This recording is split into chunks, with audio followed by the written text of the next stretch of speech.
All right, and good morning. Chief Meteorologist Al Conklin here with weekend meteorologist Eric Garlick. And Eric, we have kind of gone back and forth this week about what to talk about with our latest version here of the First Alert, and we settled on two things. The great weather we're dealing with right now, but also the tropics, which have been quite active, but now are really uncharacteristically quiet. Yeah, typically, Really I quiet. mean, August 20th, really kind of the unofficial start of the peak season. We're 2 days past that, and not looking at anything developing over the next 7 days at least. No, in fact, let's get right to it here, folks, because we've got a lot to cover. So first off, now you can see there's a trough of low pressure off of the eastern seaboard, and that's what all that commotion is from North Florida and off the coast of Georgia and South Carolina all the way up through the North Atlantic, and that's basically what pushed Ernesto up through Bermuda and up to a death over the North Atlantic. But we're also seeing a cluster, a parade, if you will, of thunderstorms. No real organization to them, developing there in that main development zone, that region that you see in the north of the equator, coming up from the southwest towards, or rather from the southeast towards the northwest. Nothing organized though, really. I look at the Gulf, I look at the Caribbean, it is about as quiet as can be. And so a very unusual setup right now. So Eric, typically this time of the year, what would we be looking at? And here's what we have right now, this chance of development. Yeah, Al, I know you like to show the 6 and 10 day outlook for temperature and precip. Similar kind of process here with this. So the National Hurricane Center and folks that kind of look at climatology and patterns and pattern changes and what's coming kind of put together this. Once a week they update this. It's updated on Wednesday, so we get a new one. So it's a couple days old, but this is generally looking August 28th through September 4th, and those different shades of colors, 20%, 40%, and 60% chance of development. So while the next 7 days don't look very active, this is what we're going to kind of expect as we head toward Labor Day weekend, kind of, a week before peak. Really not too surprised to see this on the board right now. Yeah, so things will change again. And part of the reason, again, as you said, Eric, some of this is weighted with climatology. This is the area we typically look at for development this time of the year, so not unusual. We're now coming into the peak of hurricane season. You mentioned a moment ago, typically from about August 20th through early October is that peak zone. The actual peak of the tropical season is September 10th here in the Atlantic Basin, and so we're ramping up on that. So it stands to reason if we're going to have a busy season, and it has been busy so far, but it's really kind of come in spits and sort of little bursts, and we've had a storm or two here, and then things go quiet for a while. Then we get a big storm, and then things go quiet again. Beryl was an active storm. Debby was a big storm for us, and Ernesto was. But then things have gone dormant again here over the last week. But it's not always this way this time of year. Yeah, and things can change very, very quickly. So just wanted to kind of compare last year to this time to this year this time. This was from August 21st, 2023, the 2 p.m. update. We had Franklin, Gert, Emily, another area of potential development, and 9, all churning from the Gulf of Mexico out into the Atlantic. So, this was in a matter of a week or so, became very active. A lot had to do with the Saharan dust, the sea surface temperatures of the ocean, and these are all things that we're going to kind of talk about leading up to potentially why we're seeing such a quiet time right now. Right now, yeah. So I think the point we're making here is that things can change quickly. And I can recall several times being here, like at Labor Day, over 30 some odd years here, where I could literally see 1, 2, 3, 4, as many as 5 hurricanes in the Atlantic Basin at one time. So it can get really active very quickly this time of the year. So we're always concerned about that. All right, so let's take a look at it. One of the things that we've noticed over the last week or so as to why there's been a lack of development is uncharacteristically a dry air coming off of the African continent, and also dust. Now, dust is not new. Dust is a thing that has been coming off of the African continent for centuries. And in fact, if you do soil surveys in the Caribbean islands and even parts of the southeast, you find that the topsoil, as a lot of it, has a component of Saharan dust that gets transported westward in the trade winds and gets rained out over places like the Hispaniola and Puerto Rico and Cuba and even into Central America. So this is not new. What's new about this is it's not normally something that we deal with in August. It's typically May, June, and into early July, and then oftentimes this just sort of shuts off. But we are seeing this continue. It does look like this will abate somewhat over time, and that could be something that again may start to spark things up a little bit. But one thing that you noticed in doing some research and digging around this morning is that sea surface temperatures, which were super, super warm, have really kind of backed off a little bit. Yeah, part of the dust coming off of Africa is the winds, and the winds help blow the hot air off of the top of the ocean, so some cooler, lower level water can move up to the surface. And, we saw these in the oranges and reds, like what you see up toward Newfoundland at the top of your screen there.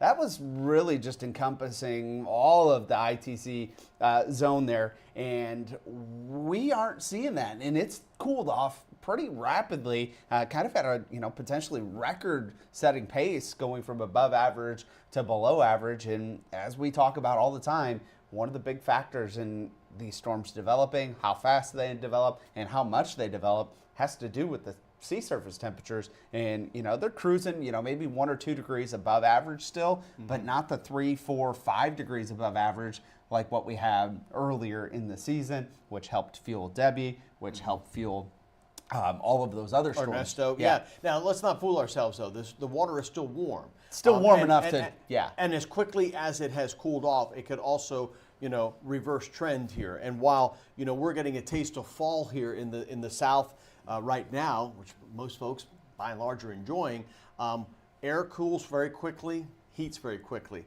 Water, very much on the slow side. So there's a lag time on this. So again, I wouldn't basically just say, oh, that's the end of it. But one thing, to your point, Eric, you see the blue shading there around Bermuda. That's upwelling. What's happened is one time, when we get these tropical systems to come in, and I think an argument can be made even with what's left of Debby and all the runoff from the mid-Atlantic and the Northeast, you see blue around the immediate, coast there.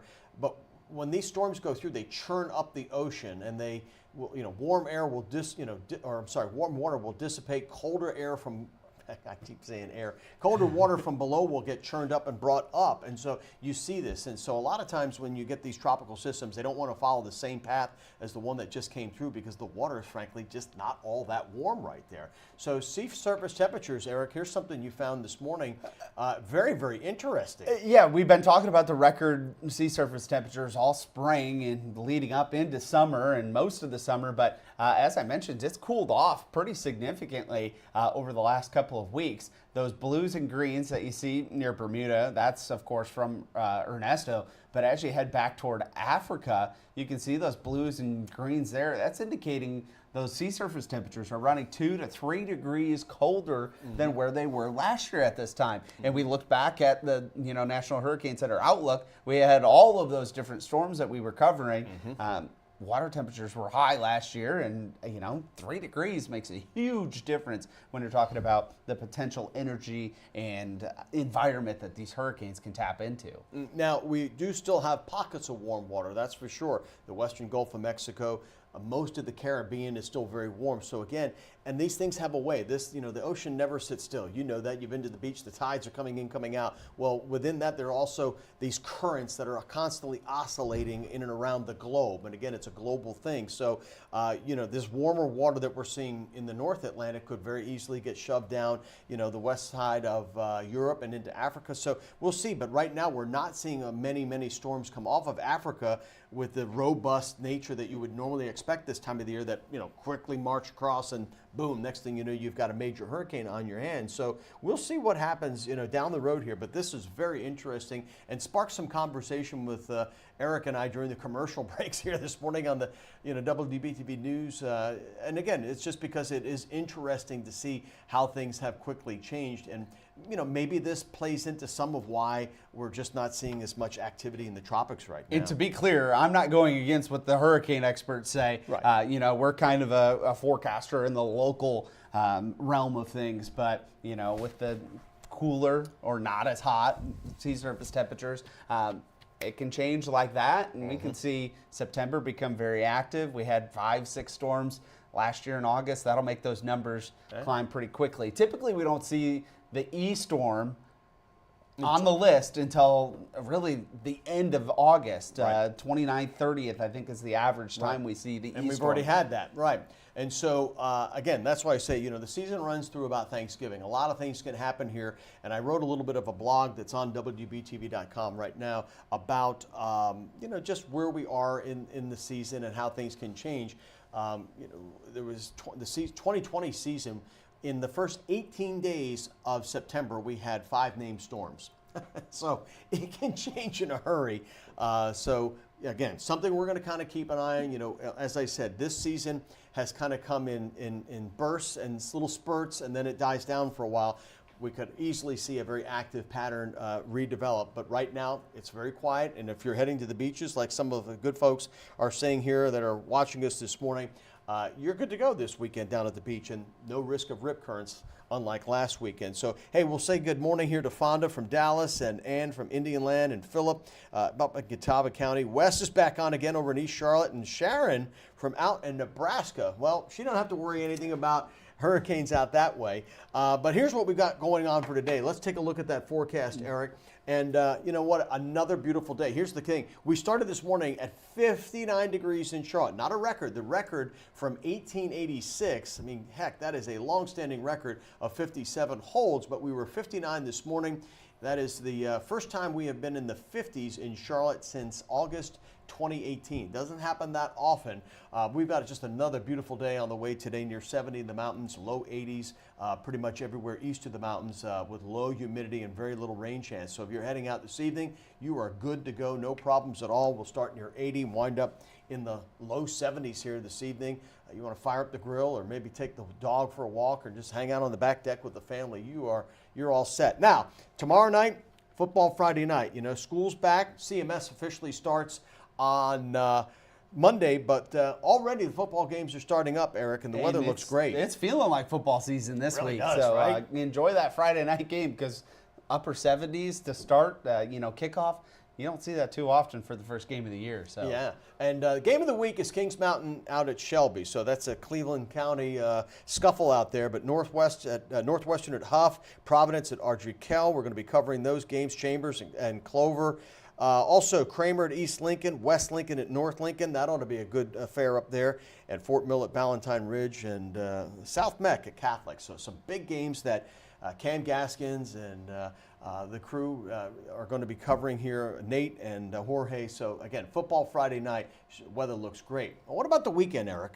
Looking pretty good. Now we will start to see a transition back to more August-like weather. Our average high 88 degrees this time of year, 86 Saturday, Sunday 88 degrees. You got the Charlotte FC match, Bank of America, and you got the Ascent playing at Memorial Stadium there on Sunday. That's a 2:30 start time for that. And, yeah, we're going to look at those forecasts, but tell me a little bit about the humidity. You think that's going to inch up a little bit, huh? Yeah, you can see those humidity, dew point temperatures climbing into the mid-60s on Sunday, Monday 66 degrees. Now, it's a big stair step from 57 to 66, but I'll take 66-degree dew points in August. In August. Any time of the year. But a little perspective. Yesterday morning for a while, the dew points were in the mid-40s, and most of this stretch here has been in the upper 40s to low to middle 50s. So really comfortable weather.